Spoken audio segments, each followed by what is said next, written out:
so happy because we are literally kicking off the Queen edition with one of my favorite queens, Maria Lloyd. Now, ladies and gentlemen, if you do not know, let me do you justice, Queen. Let me do you justice. I did my homework.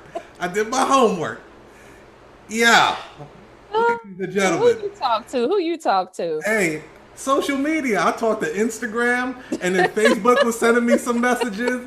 So I talked to those two guys. They knew a Oh lot my about you. gosh. You'd be Yeah, surprised. you're right. You're right. Let me see what you got. I might need to scale back now. Let me Okay, see. okay. So I want. She is an author of Words Are Wealth. Because I know that was a body of love. Like you put a lot of work into that. You've been wanting to release that book for a minute. Yes. So that book is out, ladies and gentlemen. You got to grab that. She loves Outcast. I think that's her favorite group of all Yes. time. I love them. Certified entrepreneur expert. She could help you with the entrepreneur. Like we'll talk a little bit about that. Okay. Now this is one of my favorites. You are a domain name flipper. Yes. Ugh, Yes. you Yeah. flip domain names. Yes, sir. She is gonna bring some heat. Yo, listen, email marketing expert, sales copy wizard. She's like the and then by the way, correct me if I'm wrong. They call you Miss Diddy.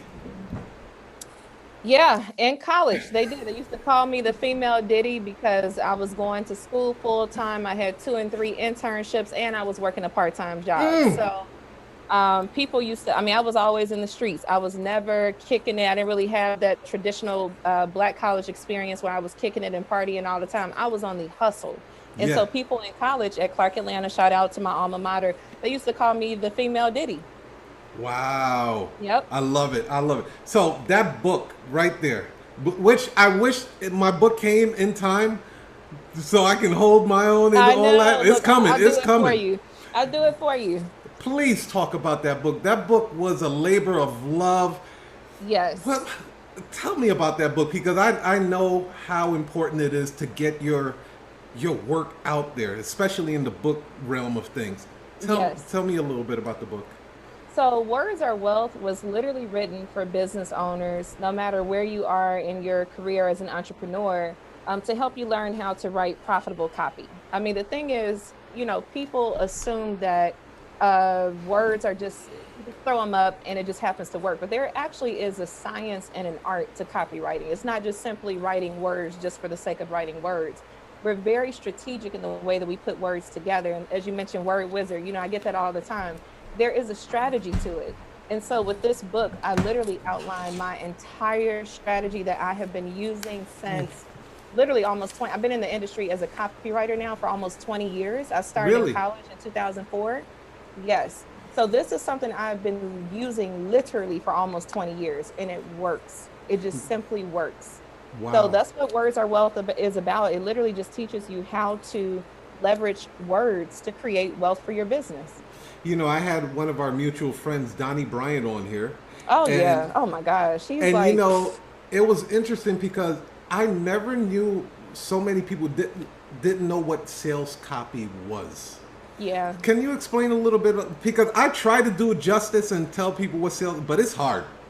For it me, it's is. a hard thing to like really put into one sentence. This is what Yeah. sales copy does.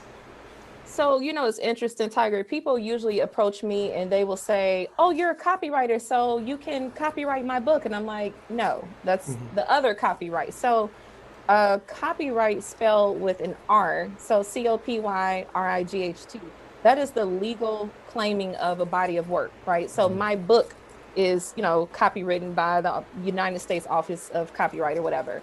Now, copyright or copywriting spelled with a W, COPYWRITING, is literally the act of writing words to sell something. The intent is always to sell. So sometimes people think, oh, well, literally like a transaction, right? But when someone writes a speech for a politician, that in fact is copywriting because that politician is selling the audience on his or her dream and their platform, right?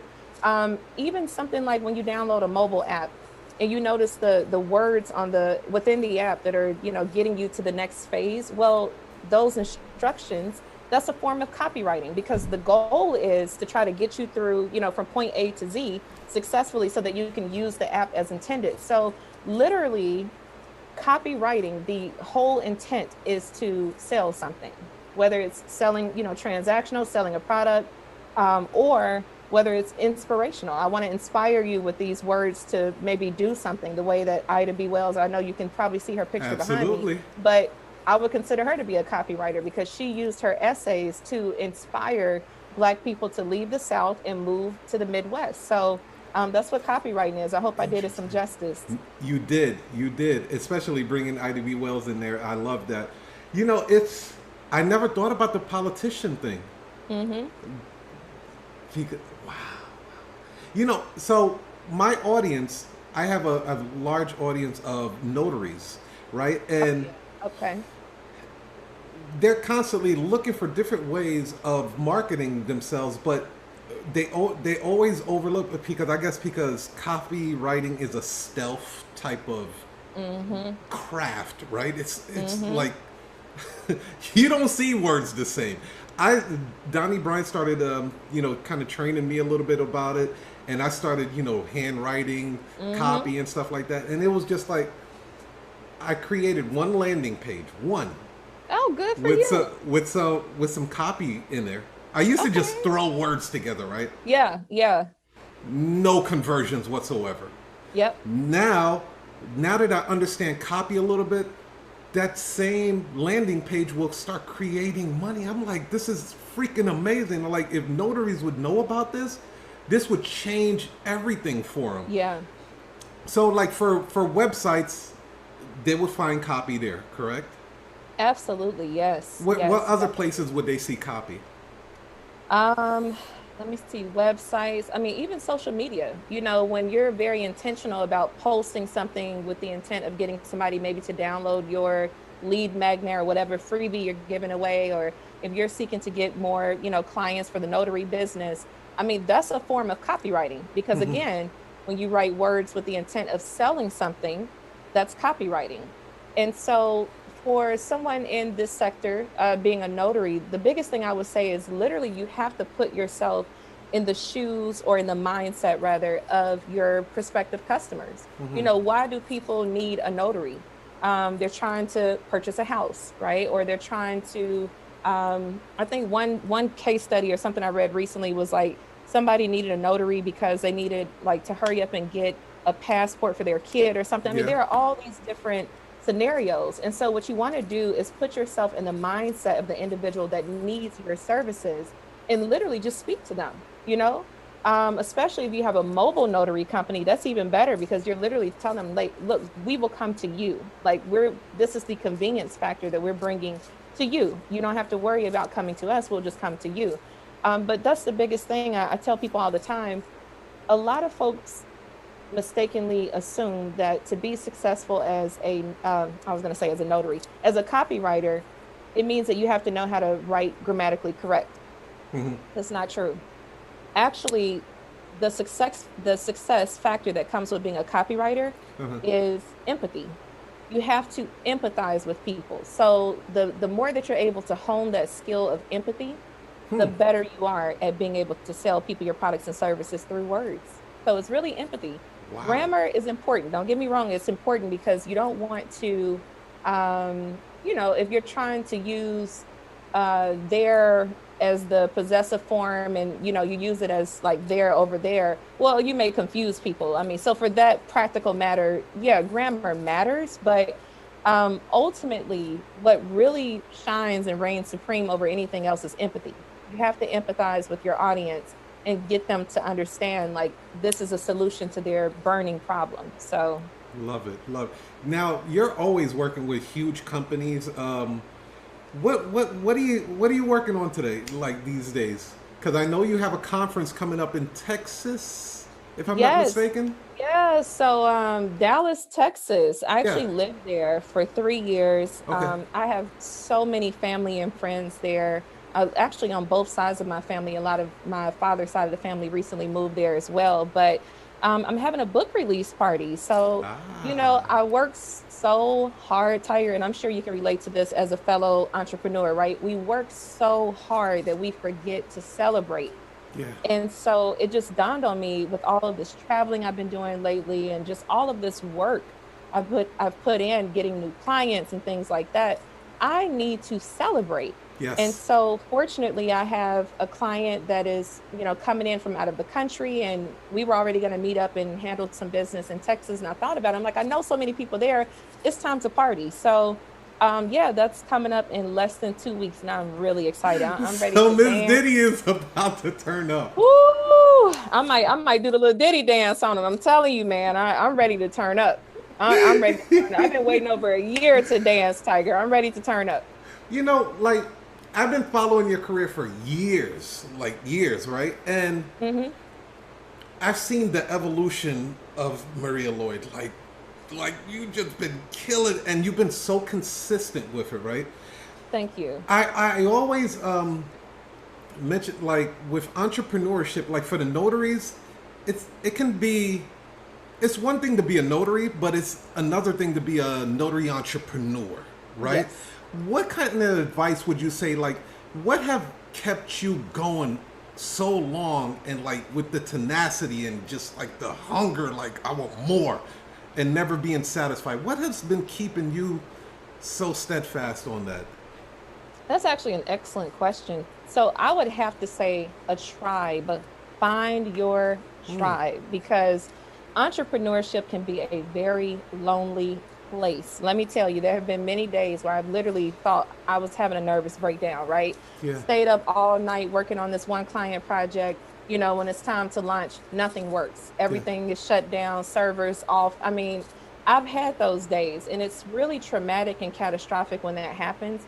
But when you have a tribe that supports you, that also can empathize with what you're going through and can coach you through those tough times, I mean, at that point, you literally you're just so resilient. There's really nothing that can touch you, because the moment that you feel a sense of despair, you can always just tap right into your tribe. So, anybody that is, aspiring to be an entrepreneur, you're already an entrepreneur, I would just say find your tribe.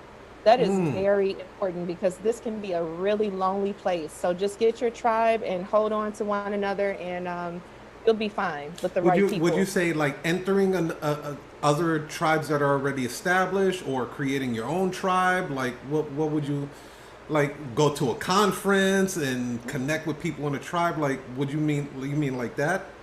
That's a really good question too. So I would say it doesn't have to be either or. It can be and, right? So I actually have pockets, if you will, of tribes. I have friends that are literally like my best friends, and they're Mm-hmm. also entrepreneurs. Mm-hmm. So we can, very seamlessly transition from talking about personal issues and then going into the business, right? Then I have a tribe that, is strictly business for the most part. I mean, yeah, we may check in and say, hey, how are the kids? How are you and all that. But for the most part, it's pretty much going to be just strictly business. Um, I think it is totally fine to Interesting. pay to play. Mm-hmm. And what I mean by that is, if there is someone who is very successful in your particular niche or sector, and they offer some sort of coaching, I think it's totally worth the investment. In fact, even with me, I mean, yeah, I've been an entrepreneur since my business was officially formed in July of 2015. So 6 years, right? Officially as an entrepreneur. And I still, every year, I spend no less than four figures on just honing my skills. And really, I need to up the ante a bit on that anyway. But you need to align yourself with people who are where you want to be. And one of the quickest ways to do that is to pay to play, meaning that you join their coaching groups, you join their masterminds, and Yes. that way you're getting the information from the direct source. And the byproduct of doing that is you actually meet like-minded people. So once again, now you are kind of handpicking your tribe, and as you go along, you're literally just adding people to that tribe, or sometimes subtracting, right? You got to do that Right. sometimes as well. But yeah, I mean, you can do all of the above. I don't think that either one needs to be mutually exclusive. You can pay, you can go to conferences and meet people. Of course, if there's someone in the conference 9 times out of 10, they have the same mindset as you. So that's Yeah. very helpful. I mean, I say do it all, whatever makes sense, whatever works for you. I love what you said too, because you have almost like categories of people you kick it with, right? Like you have your Yes. business people, then you have your, pop a bottle people, and then you have like me, I have my ski mask people. You know what I mean? We go.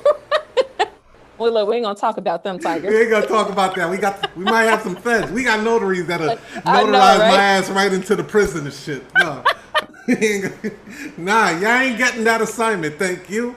Right. But if you guys are now tuning in, we have the illustrious Maria Lloyd, ladies and gentlemen. This is the War Room Live. This is the Queen Edition. She is setting it off, headlining the joint. I am so excited to have her because I've been watching her career for a very long time. She just released a super, super hot book, Words Are Wealth. I mean, this is the type of information that you guys need to understand to really grow your business. I can only talk about power of attorney so much. I have to bring experts into this game for you guys to really learn this stuff, man. This is valuable, valuable stuff. Correct me if I'm wrong. You recently got married too.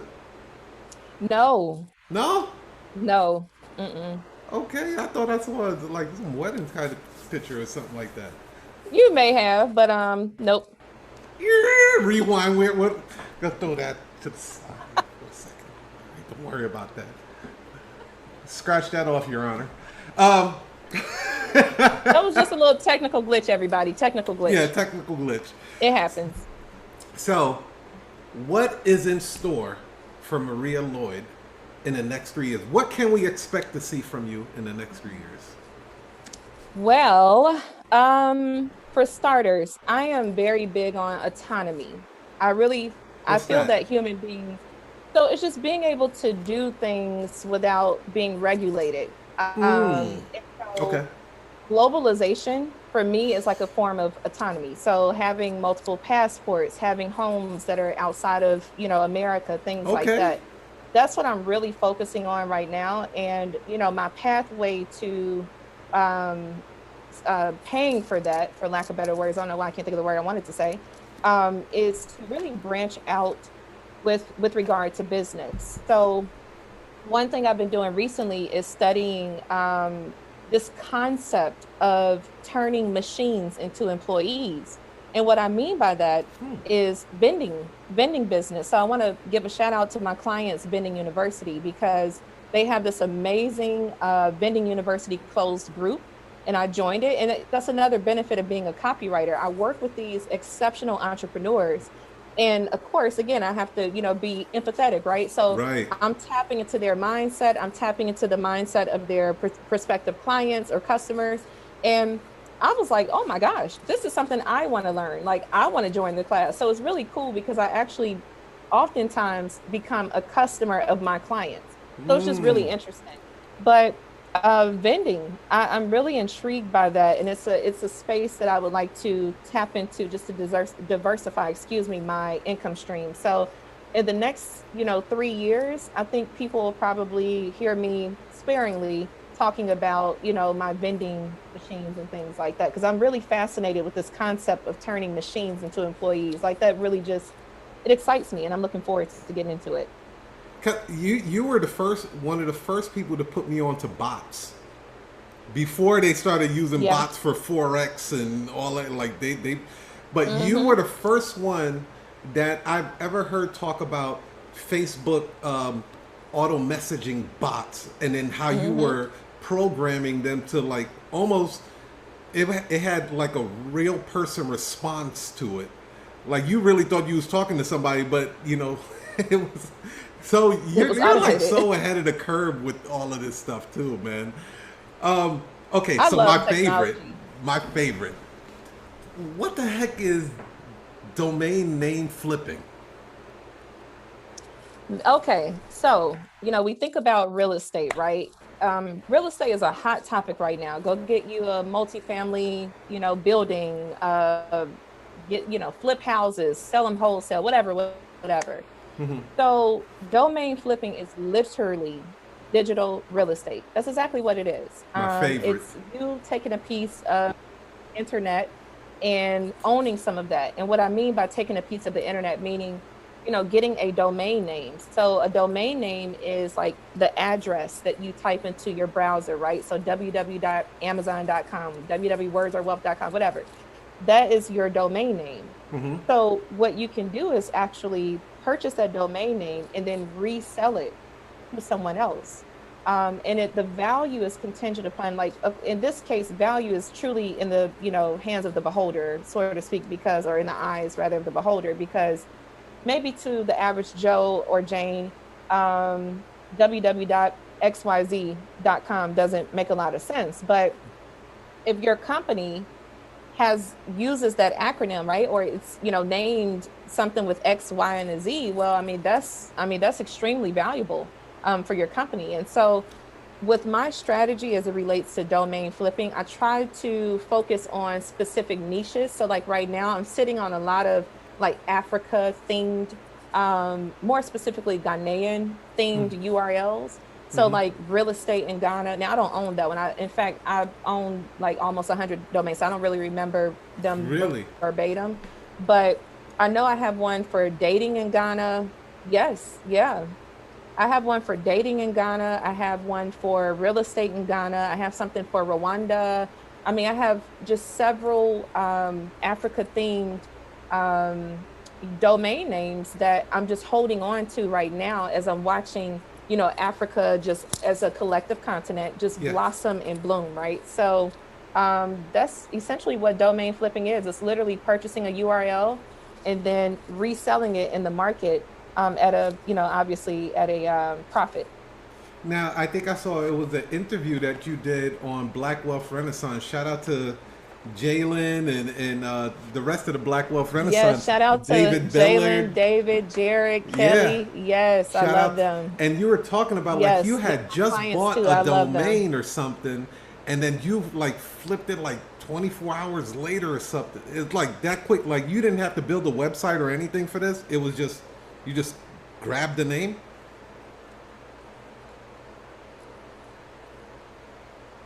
Yeah, it was this was, and don't get me wrong, this is definitely not this like standard route. So I would definitely consider this to be like a one-off thing, but I purchased a domain name in February.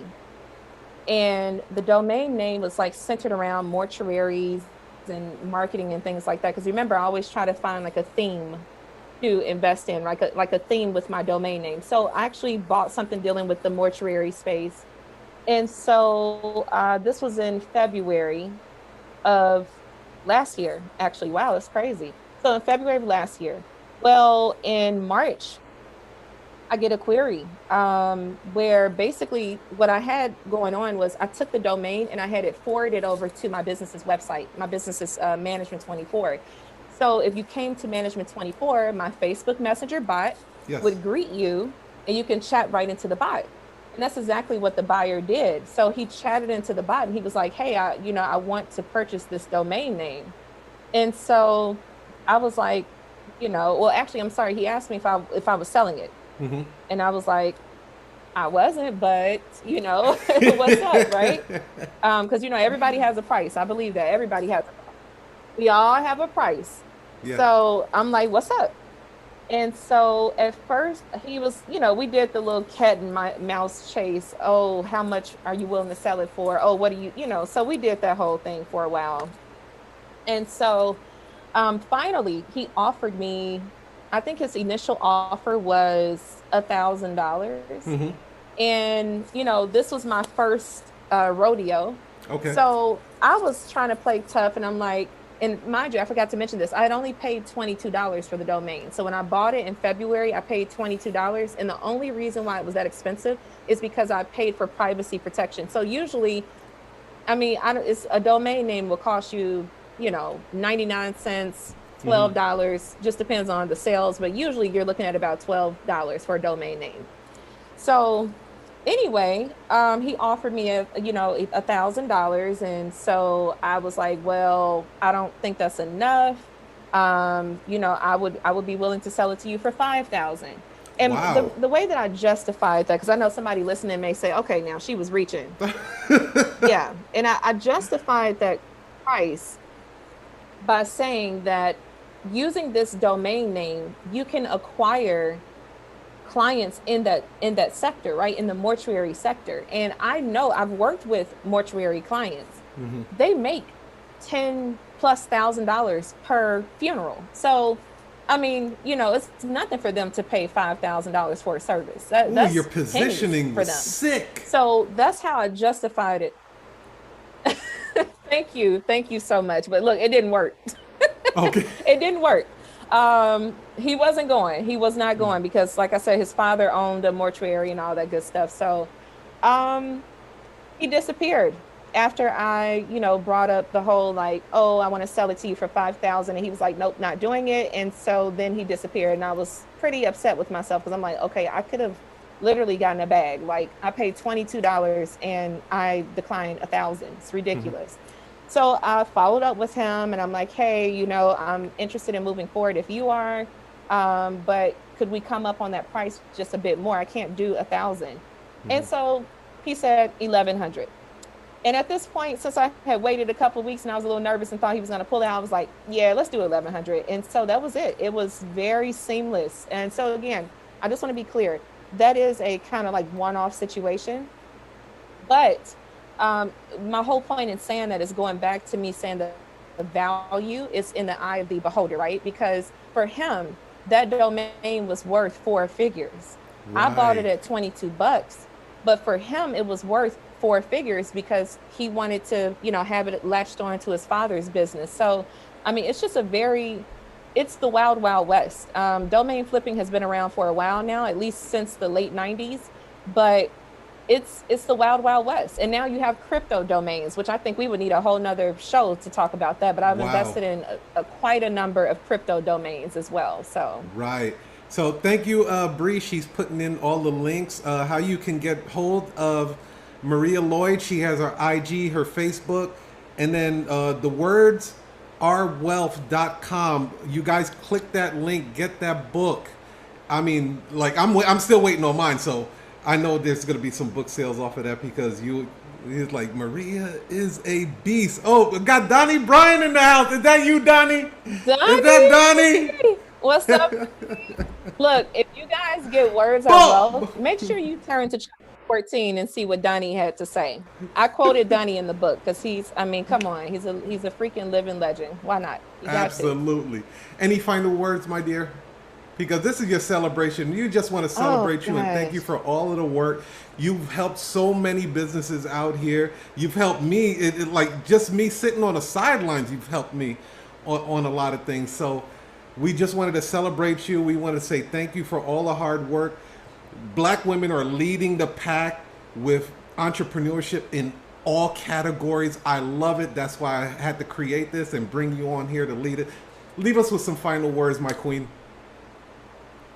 Oh man. Well, first of all, thank you so much for this opportunity. And I'm just so happy that you and I had an opportunity to connect because we haven't really connected in almost, 6 years or so. So I'm really, happy just to see you, right?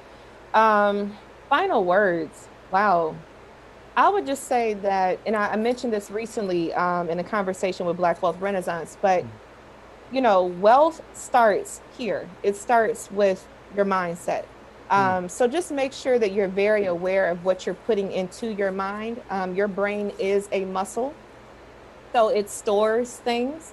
So just be very intentional about what you're putting into your mind because it is storing that stuff and it comes out in different ways. And so you just want to make sure that for the most part, you're inputting data that will push you along whatever path you want to be on. So those are the final words I would like to leave with everybody. And again, thank you so much for this. And you guys heard it from the best, man. Thank you guys for tuning in. I hope you guys got tremendous value from this. She is a legend in her own right. She is a beautiful Black queen. Let's give her praise. Let's put your hands together for this. And then I wish you guys the very best. Peace, love, and cash flow. We will see you on the other side. You heard?